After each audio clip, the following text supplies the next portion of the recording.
खरंच औषध न घेता ॲक्युपंक्चरने आजार बरा होऊ शकतो का?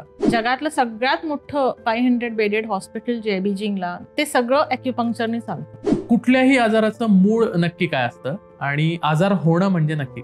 प्रत्येकाची बेल वाजवायची आणि मग तुमच्या घरात आजारी आहेत का कोणी, त्यांना मग सेल्स गर्ल वाटायचे आणि मी नीडल्स म्हणून चला चला झिडकारायचे लोक. मला पॅरालिसिस झाला होता, त्यांना हेमिप्लेजिया होता आणि त्यांना मी ट्रीटमेंट चालू केली. 8व्या दिवशी ते उठले म्हटल्यानंतर त्यांना असं झालं की काय केलं तुम्ही म्हणता ना, आता पीसीओडी या 10-20 वर्षामध्ये प्रचंड वाढलंय. ओबेसिटी, हार्मोनल पॅलेस, निद्रानाश, अँझायटी, डिप्रेशन, 10 गोळ्या घेणारे पेशंट्स माझ्याकडे येतात. त्याला हे संजीवनी आहे ना. एकीकडे ॲलोपॅथी आहे की जी फास्ट रिझल्ट देते पण त्याचे साईड इफेक्ट आहेत. दुसरीकडे आयुर्वेद आहे ही साईड इफेक्ट नाही पण खूप प्रोलॉंग ट्रीटमेंट आहे. ॲक्युपंक्चरचं कसं?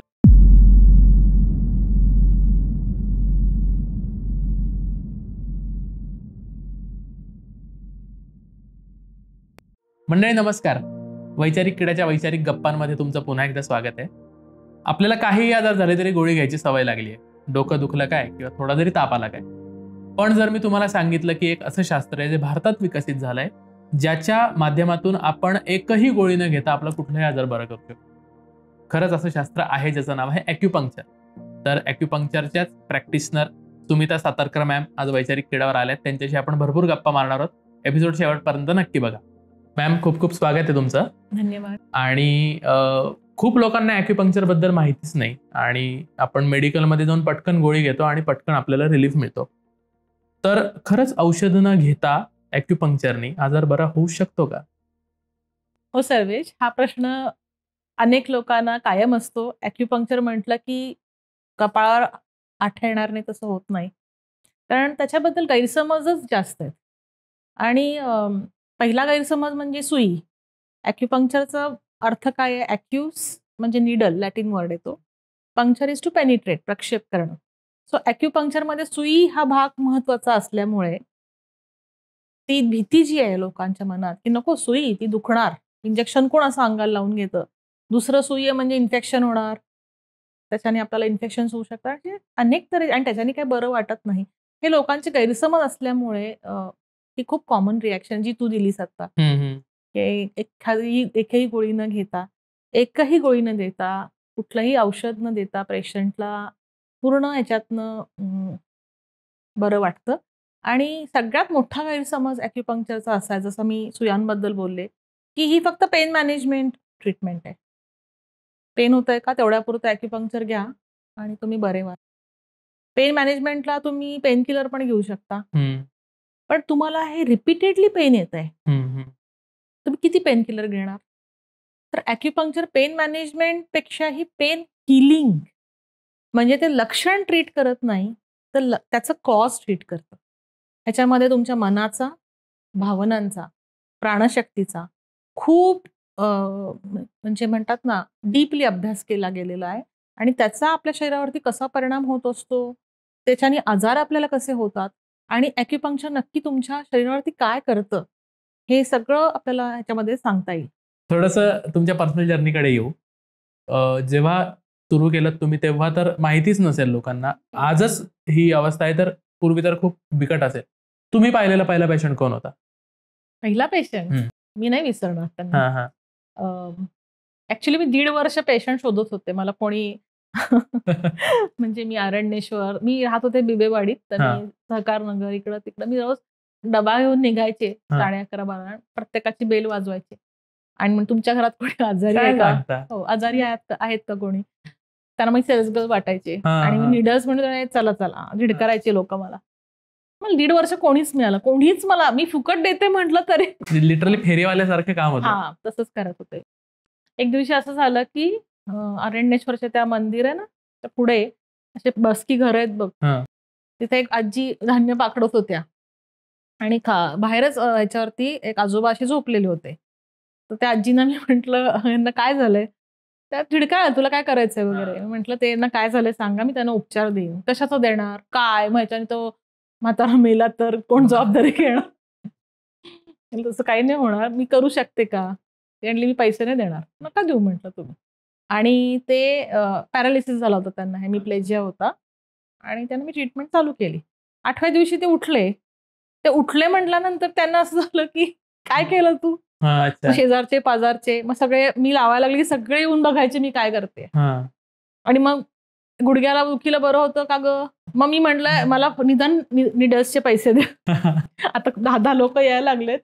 सगळेच पैसे मी आणू नाही शकत, माझ्याकडे एवढे पैसे नाहीत. पण तुम्ही मला थोडे 20-20, 30-30 रुपये दिलेत तर मी तुम्हाला रोजच्या नवीन निडल्स देईन. त्या काळापासून मी त्या कॉन्सेप्ट वरती आहे. Every day single use needles. परत 30 निडल परत दुसऱ्या दिवशी घ्यायची नाही. कारण त्याचं स्टरलायझेशन करणं खूप महत्वाचं असतं. मग पेशंट ह्याला सांगून माउथ पब्लिसिटीनी मी फिरायला लागले. मग मी विचार केला की खेडेगावात जावं आपण, जिथं लोकांना कसं शेतकरी आणि हे लोक जे आहेत, मग असं ती लिंक डॉट्स जुळत जातात ना. एक पेशंट होते ते म्हणले आमच्या नारायणगावात येणार का? खूप कंबरदुखीचे लोक आहेत, तुम्ही दिवसभर हे करा, मी खाटा तुम्हाला घालून देतो. मग मी तिकडे गेले. पण मी अशी जायला लागले आणि काय व्हायला लागलं, एक दिवशी मी असंच बसले चहा वगैरे पीत, तर मला ऐकू आलं ते काय बोलतात पेशंट एकमेकांमध्ये. ते म्हणले या पुण्यावरून येतात बाई आणि त्या जादू करतात. तुम्ही बरे होता. धक्काच बसला मला. बापरे, हे काय ऐकलं मी? म्हणलं नाही आता पेशंटला अवेअर करायचं की हे ॲक्युपंक्चर आहे, हे शास्त्राचं काय. मग त्या काळात असं पॉवर पॉईंट वगैरे काही नसायचं बघ. 98-99 साली सांगते. मग मी अशी मोठे मोठे ते चित्र अशी दाखवायचे. म्हणजे कसं दाखवणार आता ह्युमन ऊर्जा मंडळ या ऑरा कसं दाखवा. मग इंटरनेट नव्हतं काय, खूप आताचं आयुष्य तसं खूप सोपं झालं. असं एक गुगल केलं की तुम्हाला सगळं मिळतं. तसं करून सगळ्यांना अगोदर प्रबोधन करायला लागले. समजून घ्या हे काही मॅजिक वगैरे नाहीये. आणि मग हळूहळू ते म्हणतात ना, तिथले पेशंट होते ते तिकडचे खूप असे म्हणतात ना अधिकारी व्यक्ती होते. त्यांना तर ते डायरेक्ट ॲम्ब्युलन्स मधनं माझ्याकडे आले की माझं कमरेमध्ये खूप पेन आहे आणि ऑपरेशन सांगितलंय, मला नाही करायचं, होऊ शकणार आहे का बाई, तू काय करतेस? मी केलं, ते बरं झालं. तेव्हापासून ते म्हणजे काय म्हणतात ना, खरी जाहिरात करणारे पेशंट तेच जायचे, तेच जीभ भरून पेशंट. मग मला जागेची जरुरी पडायला लागली. कुठं कुठं करणार, असं करत करत ते काम करत. आज आपल्याकडे सगळीकडनं अमेरिका, कुठलाही देश सांग मला, तिथनं पेशंट. नायजेरियामधनं सुद्धा पेशंट येतात. सुरुवात करणं सोपं नव्हतं, याबद्दल माहितीच नव्हतं कारण लोकांना. आणि ह्याच्याबरोबर शिक्षण घेणं पण, म्हणजे अशी प्रॉपर शिक्षणाची संधी मिळेल असं काहीतरी प्लॅटफॉर्म आपल्या देशात नव्हते ना. मी सगळं जंग पछाडलंय. मी चायनाला गेले, अमेरिकेला गेले, इंग्लंडला गेले, सिंगापूरला गेले, जपानला गेले, असं काही. आणि इंडियामध्ये तर जेवढे माझे जे म्हणजे गुरु म्हणेन मी त्यांना, शैक्षणिक गुरु खूप आहेत मला, एक गुरु नाहीये. असं होतं पण की भारतात ज्या शास्त्राबद्दल माहितीच नाही तिकडे लोक खूप अवेअर आहेत आणि खूप रिस्पेक्ट मिळतो ॲक्युपंक्चरिस्टना. बाहेरच्या देशात रिस्पेक्ट मिळायला खूप काय काय करावं लागतं. आपल्यासारखंच आहे सगळं. पण एक प्रसंग सांगू शकते मी तुला, की मी नेदरलँड्सला माझा शोधनिबंध सादर करत होते. तर तिथे एक HOD, सगळ्या देशातले लोक आलेले असतात. त्यांना माझा इतका आवडला विषय, त्यांनी मला इटलीला त्यांच्या पेरुजिया युनिव्हर्सिटीमध्ये बोलवलं की असं अवेअरनेस लेक्चर तुम्ही घ्या. मग त्या लेक्चरला किती लोक असतील? More than 600. बापरे. म्हणजे मला असं झालं की ॲक्युपंक्चर बद्दल जाणून घेण्यासाठी खूप छान झाला तो कार्यक्रम. मायनस कितीतरी टेम्परेचरमध्ये तो कार्यक्रम झाला. म्हणजे लिटरली लोकांना बसायला जागा नव्हती आणि बाहेर थंडीत लोक थांबले होते. म्हणजे एवढं लोकांना अवेअरनेस आहे तिथे, हे मला जाणवलं. ठीक आहे, तुम्ही एवढं सगळं सांगताय, तुम्ही भरपूर पेशंट बरे पण केले असतील, तर मला सांगा ना एखादा इंटरेस्टिंग किस्सा तुम्ही बरा केला. इंटरेस्टिंग केस म्हणजे एक मुलगा माझ्याकडे आला होता, साधारण 26 वर्षाचा. आणि त्याला असं लक्षण डेव्हलप झालं की तो हळूहळू त्याचा आवाज कमी होतोय. म्हणजे आपण म्हणतो आपण व्हॉल्यूम कसं कमी करतो, तसा त्याचा आवाज कमी होत झाला. आता मेडिकली व्होकल कॉर्ड पाल्सी आहे का काय, हे बरेच त्याला क्लिनिकल कंडिशन्स असतात. सगळे डॉक्टर्स आलेले होते आणि त्याचे कोणीतरी नेबर माझ्याकडे ट्रीटमेंट घेत होते. तर त्यांनी आणलं माझ्याकडे त्यांना. माझं बेसिकली नाडी परीक्षाद्वारे माझं काम असतं. मला कुठले टेस्ट रिपोर्ट्सपेक्षाही पहिलं मी नाडी परीक्षा करून काय नक्की शरीरामध्ये प्रॉब्लेम आहे ते बघते आणि ते रेक्टिफाय करूनच पुढे जाते. तर ते बघितल्यानंतर मला अतिशय तीव्र दुःख त्याच्या नाडीमध्ये जाणवलं. आणि बाकी सगळे टेस्ट त्यांनी ठेवले होते, नॉर्मल आहेत, पण आवाज तर येत नाहीये, काय आहे? आणि असं 6 महिन्यात त्याचं म्हणजे असं झालं होतं की तो कॉलेजला जे काम करतो ते जाणं पण त्यांनी बंद केलं. कारण त्याला कोणाला काही आपण हे झालो असे अनेक पेशंटच्या मनामध्ये डाऊट्स त्यावेळेला येतात. आणि मी जेव्हा त्याला सांगितलं आहे की अरे तुला भयंकर ग्रीफ आहे आणि तुला कुठलं इन्फेक्शन वगैरे झालेलं नाही किंवा तुला कुठला न्यूरोलॉजिकल प्रॉब्लेम नाहीये.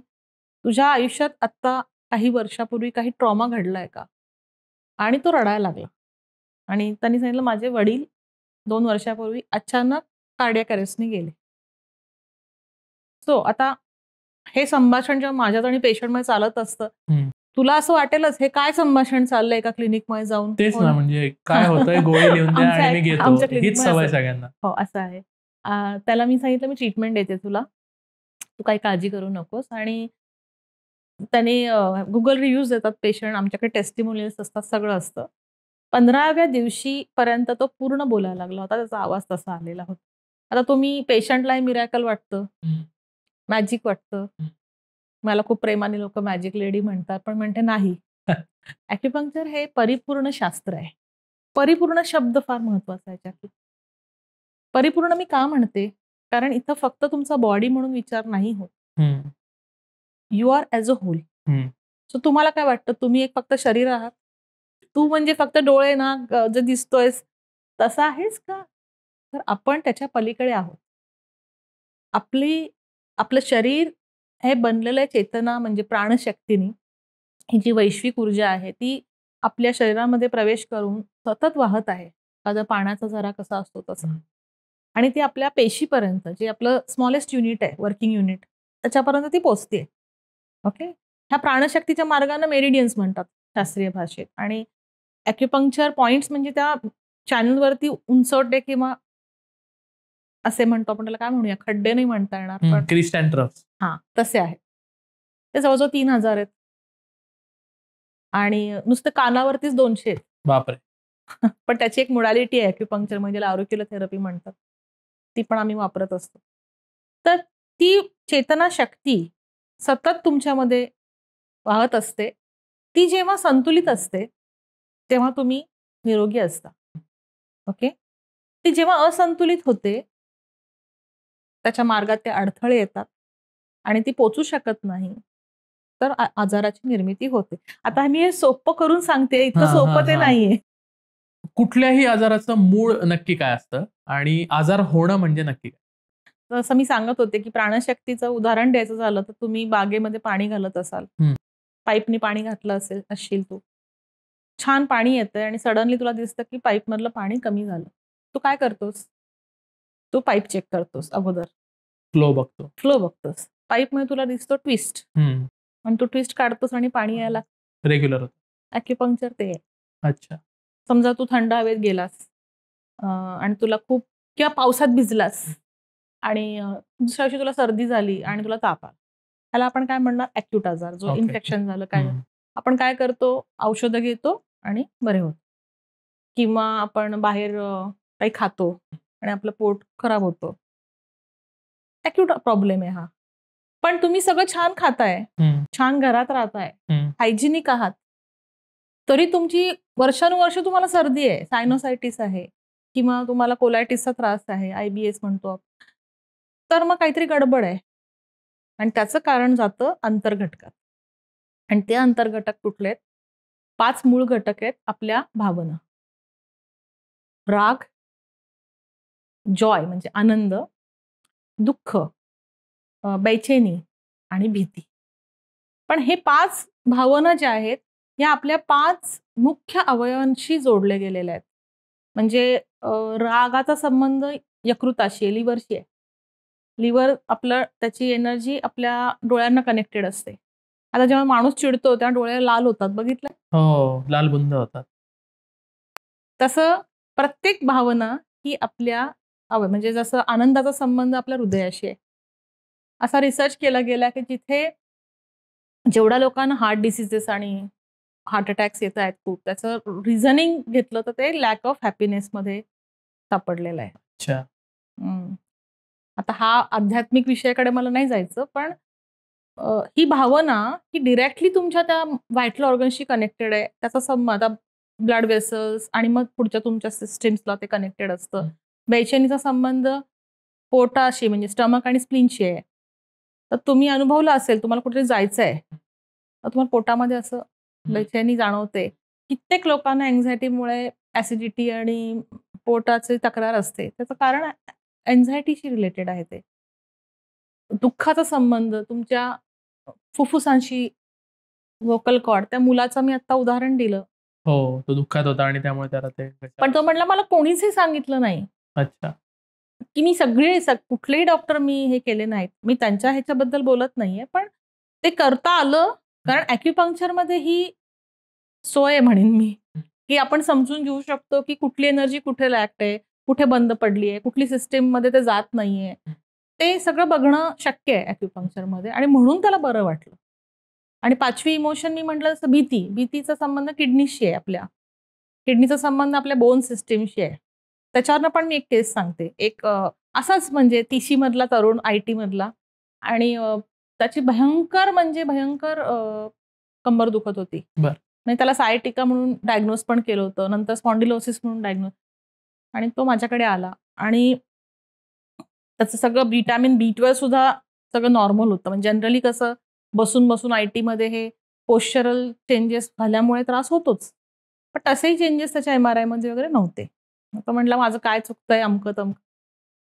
तर त्याचा ऍक्सिडेंट झाला होता 4 वर्षापूर्वी लोणाळ्यावरनं येताना आणि त्याला काही फारसं झालं नव्हतं, पण तिची तेव्हापासून तो गाडी पण चालवत नव्हता. आता हे पेशंटशी कनेक्ट व्हावं लागतं, की बाबा मला तुझ्या नाडीमध्ये खूप प्रचंड प्रमाणात साठलेली भीती दिसतेय.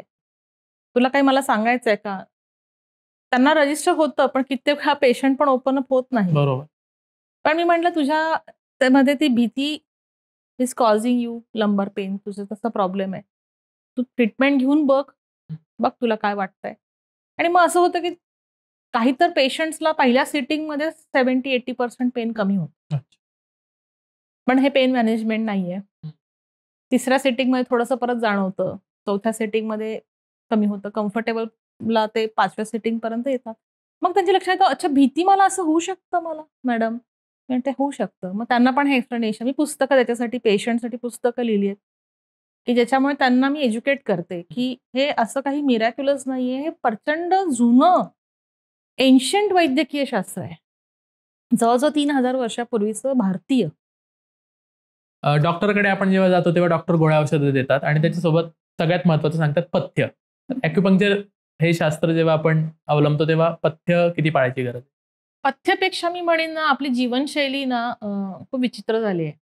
आणि बेसिक गोष्टी ज्या तुमच्या हातात आहेत त्या करण्यासारखं. पहिलं पथ्य म्हणजे फास्ट फूड खाऊ नका. ओके. दिवसातलं 3 मीलपैकी हं. 1 मील लोक बाहेरचं खातात. हो. स्टॅटिस्टिक्स आहे. बरोबर. तुम्हीच बघा तुम्ही काय घेताय शरीरामध्ये. दुसरं आपलं ऑर्गन क्लॉक आहे. म्हणजे आपण सकाळी उठतो आणि आपण झोपतो. तर प्रत्येक 2 तासामध्ये आपल्या प्रत्येक अवयवामध्ये ती प्राणशक्ती जास्त खेळती असते. तर पहाटेपासून रात्री 3 पर्यंत ते सायकल, त्याला ऑर्गन क्लॉक थेअरी म्हटली. खूप महत्वाची थेअरी आहे ही. त्या थेअरीमध्ये रात्री 11 पासून पहाटे 3 पर्यंतचा टाइम लिव्हरचा असतो. त्यावेळेतच सगळे लोक जागे असतात. 11च्या आधी झोपण्याचं शास्त्र काय आहे, की जेव्हा आपण झोपतो आपला सगळा ब्लड फ्लो जो डिटॉक्सिफाय करायचा आहे तो लिव्हरला त्या वेळेत करता येतो.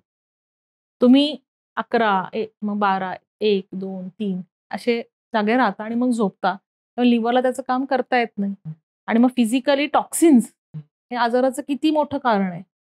आणि मग त्याच्यानंतर दिसणारे आजार तुम्हाला जे दिसतायत त्याच्यामध्ये सगळ्यात मोठा आजार आहे अँझायटी, डिप्रेशन, यंग वयामध्ये ब्लड प्रेशर, यंग वयामध्ये डायबिटीस, वजन अजिबात कंट्रोल होणार नाही, हायपर ऍसिडिटी, हार्मोनल इश्यूज, हे सगळं त्याच्याशी कनेक्टेड आहे. मी म्हणते एक करेक्शन करा. आता ज्यांना रात्री सर्जरी करायची आहे त्यांना हा ऑप्शन नाहीये. का ज्यांना रात्री एरोप्लेन्स उडवायचे असतात, असे काही जॉब्स आहेत ना. पण ते पण माझे पेशंट्स आहेत. इव्हेंच्युअली नेचरच्या विरुद्ध चाललोय आपण. रात्रीला आणि दिवसाला शास्त्रीय आधार आहे. यीन आणि यांग येते. रात्र म्हणजे यीन आहे, दिवस म्हणजे यांग आहे. यीन वाढवताय तुम्ही रात्री जागून, यांग कमी होतंय, इम्बॅलन्स होतोय. तुम्ही आता 11 ते 3चं सांगितलं, मग मी माझं स्वतःचं बघत होतो की मी 2:30 वाजता झोपतो रोज. तुम्हाला नक्की ऍसिडिटी असली पाहिजे. मी म्हणजे अजून नाडी बघितली नाही. नक्की तुम्हाला पित्ताचे त्रास असणार आहेत. शेवट बघू आपण उष्णतेचे. पॉडकास्टच्या शेवटी नाडी. हो. नक्की बघीन मी, सांगेन. असणारच आहे, मी गॅरंटी देते. थोडं स्पेसिफिक ॲक्युपंक्चरकडे येऊया. ॲक्युपंक्चर आणि ॲक्युप्रेशर हे शब्द आम्ही ऐकतो. दोघांमध्ये फरक काय? खूप मूलभूत फरक आहे. म्हणजे ॲक्युपंक्चर आई आहे, तर ॲक्युप्रेशर छोटंसं बाळ आहे. अच्छा. मिनिएचर आहे. ॲक्युपंक्चरचं मिनिएचर ॲक्युप्रेशर आहे. म्हणजे तुमचे जे प्राणशक्तीचे मार्ग वाहतायत तुमच्या शरीरामध्ये, त्याची डेप्थ वेगवेगळी आहे ना. पण ते जिथे येऊन थांबतात किंवा चालू होतात किंवा हातावरती किंवा सरफेस एरियावरती ते वरती येतात, ते जे प्रेशर बिंदूंनी आपण स्टिम्युलेट करू शकतो, त्याला ॲक्युप्रेशर म्हटलंय. तर ॲक्युप्रेशरने तुम्हाला सिम्प्टोमॅटिक मॅनेजमेंट करता येऊ शकते किंवा तुमचं वेलबिंग चांगलं ठेवण्यासाठी तुम्ही जसं योगा करता किंवा प्राणायाम करता, तसे काही मॉड्यूल्स आहेत ॲक्युप्रेशरचे, जे तुम्ही रोज 10-15 मिनिटं केल्याने तुमची प्राणशक्ती खेळती राहू शकते. पण जेव्हा तुम्हाला बरं व्हायचं आहे, आजारातनं पूर्ण बाहेर यायचं आहे, त्याला ॲक्युप्रेशरपेक्षा ॲक्युपंक्चर हाच पर्याय उत्तम असतो. कारण 70 पॉइंट्स आणि 3000 पॉइंट्स असा तो डिफरन्स. हो, ह्यूज. त्यामुळे ते असं नाही की फक्त ॲक्युप्रेशर, आता ॲक्युप्रेशर करत पण राहू शकतात, पण त्याला लागणारा कालावधी आणि ॲक्युपंक्चर लागणारा कालावधी त्यात फरक आहे. म्हणजे ॲक्युप्रेशर करत तुम्हाला जो कालावधी लागतो, त्याच्यापेक्षा ॲक्युपंक्चरमध्ये 15 दिवसाचं सिटिंग असतं. त्याच्यामध्ये 70 ते 80% पेशंट बरा होतो. सो टाईम वाईज ऑल्सो जर त्याच्यामध्ये भीती काही बाळगली नाही, कारण ती पेनलेस असते. म्हणजे जी पहिली भीती आहे ना, ते दुखतं. तर ते इंजेक्शन निडल्स नसतात. ह्याला फिलिफॉर्म निडल्स म्हणतात. म्हणजे केसांइतक्या बारीक सुया असतात त्या आणि त्या स्टराईल असतात. आणि त्याचं एक तंत्र आहे, ज्याच्यामध्ये तुम्हाला वेदना होत नाही. वेदना कधी होईल? जर क्वालिटी निडल्सची चांगली नसेल तर, किंवा तंत्र बरोबर नसेल किंवा तुमची पोश्चर बरोबर नसेल किंवा पेशंटलाच घ्यायचं नाहीये. सायकॉलॉजिकल भीती म्हणते. त्यामुळे ॲक्युपंक्चर ही सूदिंग ट्रीटमेंट आहे. आणि काही इंटरेस्टिंग पॉइंट्स सांगा ना, की कुठे कुठे सुई लावल्यावर कुठे कुठे इफेक्ट होतो? खूपच आहेत. म्हणजे सगळ्यात आवडतं लोकांना ते म्हणजे निडलिंग केल्या केल्या झोप येते खूप छान. हा एक पॉइंट असतो. हां. JV20 म्हणतात त्याला. हां. हा इतका स्ट्रॉंग पॉइंट आहे हां. की तो लावल्या तिसऱ्या तर चौथ्या म्हणजे 10 सेकंद खूप होईल. हो. अतिशयोक्ती करत नाही, येऊन बघा तुम्ही. हां. आणि घोरण्याची कॉम्पिटिशन चाललेली असते पेशंट. आणि कुठल्याही वेळेलाही ट्रीटमेंट घेताना ते पॉइंट जेव्हा आम्ही लावतो, की पेशंटला आता रिलॅक्सेशन सगळ्यांची गरज आहे ती. बरोबर. आणि ती जी झोप आहे ना, सर्वेश तुला मी सांग, तू एक्सपिरियन्स घे. नक्की. तर उठल्या असं होशील की मी 8 तास झोपून उठलो का? बाप! किती वेळाचं असतं आणि ते? 20 मिनिटाचं. हो. म्हणजे निडलिंग केल्यानंतर हां. ती निडल एकदा मी घातली हां. त्या पाथवेमध्ये, तिला तो फ्लो प्रोपेल करण्यासाठी स्टिम्युलेटर्स जोडावे लागतात. त्याला ॲक्युपंक्टोस्कोप म्हणतात. ओके. इलेक्ट्रोस्टिम्युले 9 हां. व्होल्ट्स पेक्षाही कमी असतात. अच्छा. पण त्याच्याने काय होतं, पूर्वी लोक हाताने करायचे. हं. आता ते मशीन्स असं करतात आणि व्हायब्रेशन्स हां. येतात. पेशंट हे सेन्सेशन फील करू शकतात. आता मुख्य मुद्दा असा आहे की ही सुई तुमच्या रक्तवाहिन्यात जात नाही, तुमच्या नर्वला टच करत नाही, पण ती काढल्यानंतर एक थेंब रक्तही येत नाही. बापरे! हे सगळ्या पेशंट्स म्हणजे तुम्ही कुणालाही विचारा ॲक्युपंक्चरमध्ये असं होतं. मॅम, आज बाजारात खूप उपचार पद्धती अवेलेबल आहेत. प्रत्येकाला आपल्या पॅथीचं कौतुक असणं साहजिक आहे. पण त्या पॅथींच्या वादांमध्ये कुठेतरी ॲक्युपंक्चर सारखं शास्त्र मागे पडतंय असं वाटतं. कौतुकापेक्षा मी असं म्हणेन की सगळे शास्त्र आपापल्या जागी बरोबरच आहेत. म्हणजे आपण जर मॉडर्न सायन्स बघितलं, तर त्याचाही खूप आपल्याला गरज आहे. म्हणजे सडनली तुमचं जर आता आपल्याला दिसलं फ्रॅक्चर झालं किंवा हार्ट अटॅक येतोय किंवा इमर्जन्सी मेडिसिन ज्याला म्हटलेलं आहे, तर खूप मोठा त्याचा इम्पॉर्टन्स आहे. आयुर्वेदाचा पण इम्पॉर्टन्स आहे. ॲक्युपंक्चरचा इम्पॉर्टन्स आत्ता कुठे म्हणजे मी 28 वर्ष झाली मला आता काम करून. तर मी अशी बेअरफूट थेरपिस्ट सारखी जात होते. लोकांच्या घरी जाऊन विचारून करत होते. त्या मानाने आता माझ्याकडे 20-20 वर्ष पेशंट असे आहेत की सर्दी झाली तरी येतात. तर तिथं मला स्कोप आहे करायचा. पण असेही पेशंट येतात की मला काही झालं तरी ऑपरेशन करायचं नाही, ॲक्युपंक्चर करा. त्यांना सांगायला लागतं नाही. तुम्हाला जर आता समजा कुठलीतरी गाठ आहे किंवा इंटेस्टाईन ट्विस्ट झाले, इमर्जन्सी सिच्युएशन आहे किंवा ट्युबरक्युलोसिस झालेला आहे, ॲक्युपंक्चर मर्यादित आहे तिथे. हार्टमध्ये पेसमेकर बसवतात, ऐकलं असेल ना तू? बरोबर. हो. त्याला ॲक्युपंक्चर नाही करता येत आपल्याला.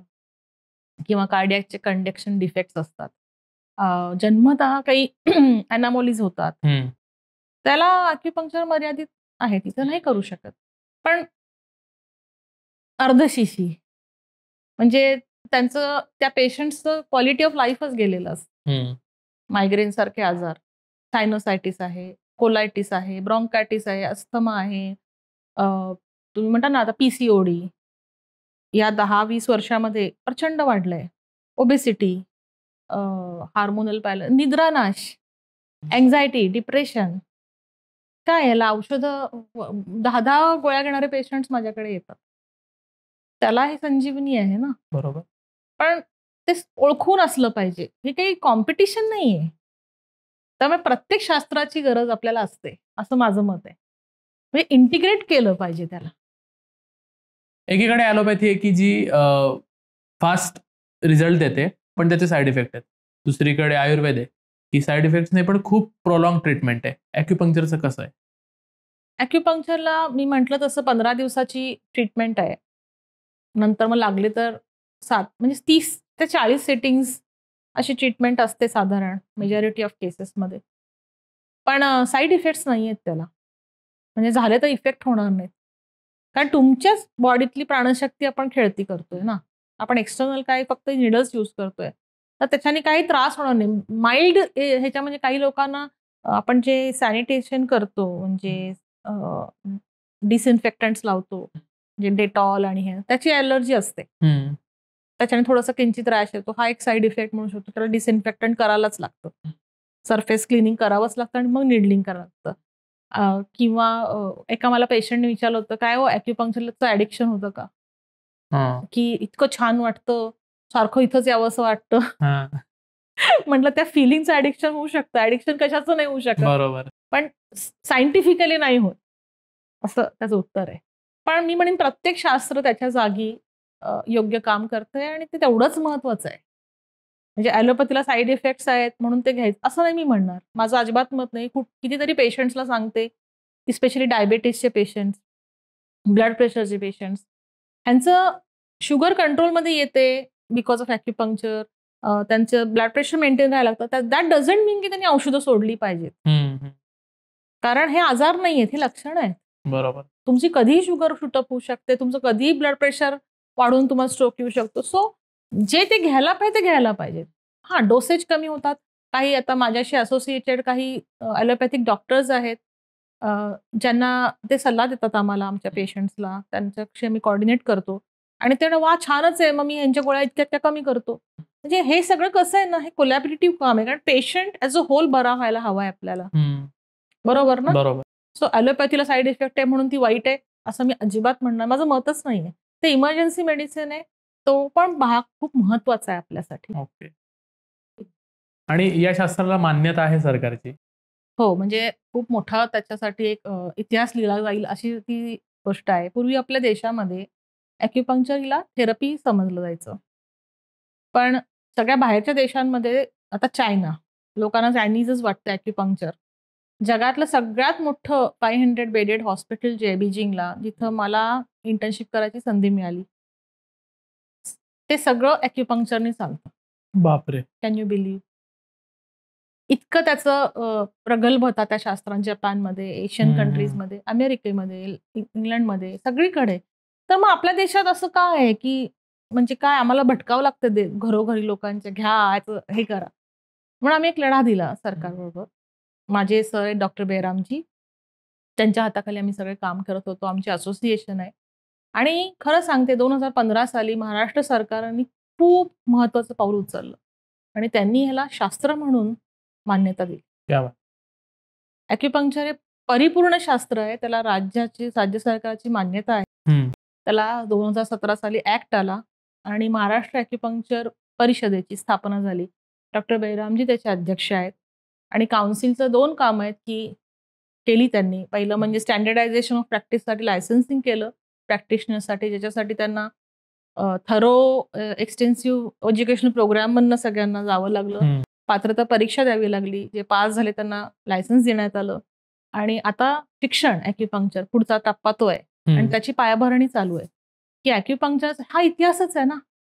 आता आपल्या इथे ही संधी निर्माण झाली की ॲक्युपंक्चर तुम्ही प्रॉपर शिकू शकता असं शास्त्र होईल. आता मान्यतेसाठी लढाची गरज नाही म्हणजे गरज नाही. आता शिक्षणाचा लढा. आता जे काय होईल ते विकसितच होईल. मला 10 वर्षांनी बघते ॲक्युपंक्चरला की ते इतकं कॉमन होईल लोकांसाठी. आणि ते योग्य ट्रीटमेंट देणं पण महत्वाचं असतं. त्याच्यासाठी ते शिक्षण असण्याशिवाय पर्याय नाही.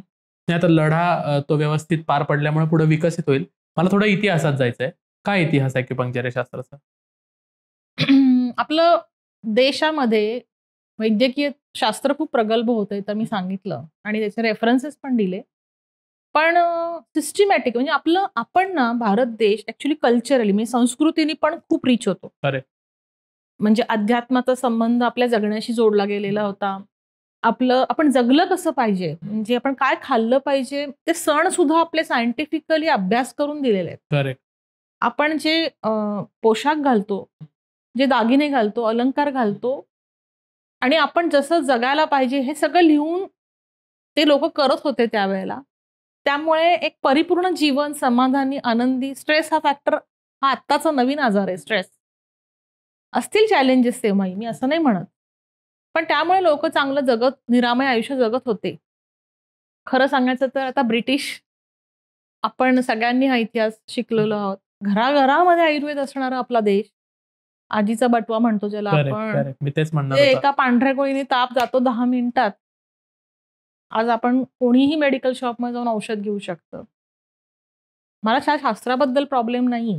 मी मगाशी म्हटलं की महत्वपूर्ण शास्त्र आहे, त्याची गरज आहे आपल्याला. पण ते आपलं जे शास्त्र आहे ते टाकाऊ आहे असं नाही ना. बरोबर. सगळ्यांनी इंटिग्रेट झालं पाहिजे. म्हणजे ॲक्युपंक्चरची सुरुवात भारतातच आहे. भारतातच आहे. जर भारतात सुरुवात झाली तर मग प्रसार का नाही झाला त्याचा इतर शास्त्रांप्रमाणे? बुद्ध धर्मासारखं आहे ते. अच्छा. बुद्ध धर्म प्रसारित झाला का आपल्या इथे? त्याच्यापेक्षाही जास्त असं झालं की तो परत कसा आला, परत भारतामध्ये कसा आला. डॉक्टर कोटणीसांचं नाव ऐकलं असेल. त्यांनी परत ह्याला आणलं. अच्छा. 70 मध्ये. त्यांना फादर ऑफ ॲक्युपंक्चर म्हटलं जातं. डॉक्टर बासू. मराठी माणूस? हो. बापरे, हे नव्हतं माहिती. त्यांनी ते चायनात जाऊन शिकले.